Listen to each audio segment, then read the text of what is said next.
Sir, மிக்க நன்றி. நிறைவாக ஒரு விஷயம், அதாவது இந்த இந்து மதத்திற்காக தமிழ்நாட்டில் மிக சிறந்த அளவுல ஒரு பெரிய பணியை முன்வைத்தது, பெரிய சுதந்திர போராட்ட தியாகி அப்படின்லாம் நம்ம ஒருத்தர் சொல்லணும் அப்படின்னு சொன்னா, அவருடைய பிறந்த நாளும் சமாதியான நாளும் அக்டோபர் 30.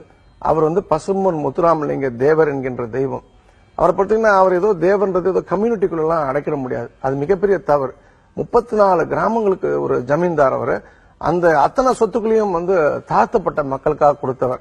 அவர் இது வரைக்கும் அவர் போட்டியிட்ட எல்லா எலெக்ஷன் 3 முறை MP 3 முறை MLA எல்லாம் பாத்தீங்கன்னா தாழ்த்தப்பட்ட மக்கள் அதிகம் ஓட்டு போட்டு தான் அவர் ஜெயிச்சார்.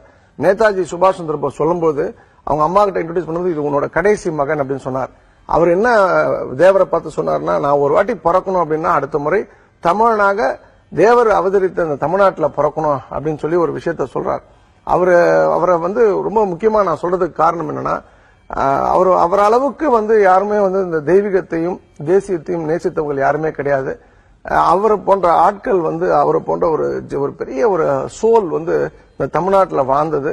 அவங்களாம் வாழ்ந்த போய் தான் வாழ போய் தான் இன்னைக்கும் இந்து மதம்ன்ற ஒரு விஷயம் இருக்கின்றது. இந்து மதம் இருந்தாதான் எல்லா மதத்தினரும் சந்தோஷமா இருக்க முடியும்.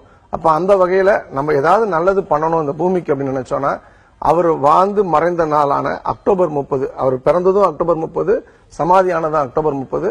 அந்த நல்ல நாள்ல பசும்பொன் முத்துராமலிங்க தெய்வம் போன்ற ஒரு பெரிய ஒரு ஆத்மாக்களுக்கு நம்ம நன்றிக்கு சொல்லணும். இது வருஷத்துல ஒரு முறைதான். அவரை ஏதோ ஜாதிய ஒரு வட்டத்துக்குள்ள அடக்காமல் அவர் முருகப்பெருமானோட மறு அம்சமா தான் நான் பாக்குறேன். அந்த தெய்வத்துக்கு நாளைக்கு உங்க வீட்டுல அவரோட நான் எல்லாருக்கும் அந்த போட்டோ கொடுத்துருக்கேன். அந்த விழாக்கு வந்தவங்களுக்குலாம் ஒரு விளக்கை ஏற்றி வச்சா கூட அது ஒரு பெரிய புண்ணியமா இருக்கும். அவரை போன்று நாமளும் வாழணும், நிறைய கொடுக்கணும். ஜாதி மதம் இனம் மறந்து எல்லோருமே ஒற்றுமையாக இருந்தால்தான் வலிமையான பாரதத்தையும் வளமையான தமிழகத்தையும் நாம் காண முடியும். அது நம்ம கையில இருக்கு. மிக சிறந்த அற்புதமான வாழ்க்கை எல்லோரும் வாழ வாழ்த்துக்கள். அடுத்த திங்கள் உங்களை சந்திக்கின்றேன். இந்த அற்புதமான வாய்ப்புக்கு நன்றி. ஆடி ஆடி அகம் கரைந்து இசை பாடி பாடி கண்ணீர் மல்கி எங்கும் நாடி நாடி நரசிங்கா வென்று வாடி வாடும் இவ்வாணுதலே எல்லா புகழும் ஆண்டாளுக்கே. நரசிம்மன் திருவடிகளே சரணம். நன்றி, வணக்கம், சர்வம் கிருஷ்ணார்ப்பணம். ஜெய்ஹிந்த், ஆல் இஸ் வெல்.